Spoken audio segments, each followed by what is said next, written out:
was a nice performance, Viel. Thank you po. Clash panel, ano po ang masasabi ninyo?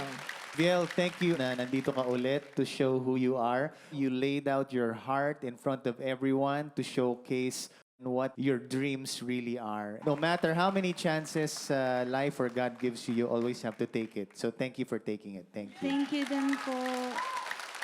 Hi, Viel. Hello po. Hello. Sa pagbalik mo ngayon at sa pag-perform mo ulit, talagang pinaparamdam mo sa aming lahat na we should know who you are and what you're capable of. Talagang bumalik ka with a vengeance. I love it. Thank you po. Hello, Viel. Welcome back. Hello po.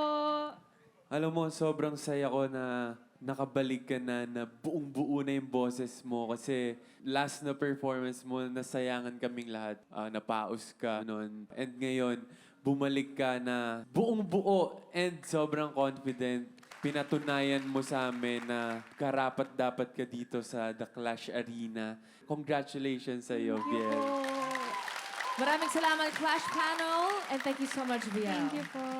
Ready to battle na si Violet at gagawin niya ang lahat para sa spot niya sa Final Six. Pakinggan natin ang kanyang performance sa pagbabalik ng The Clash Kings! Isa! Laban sa lahat!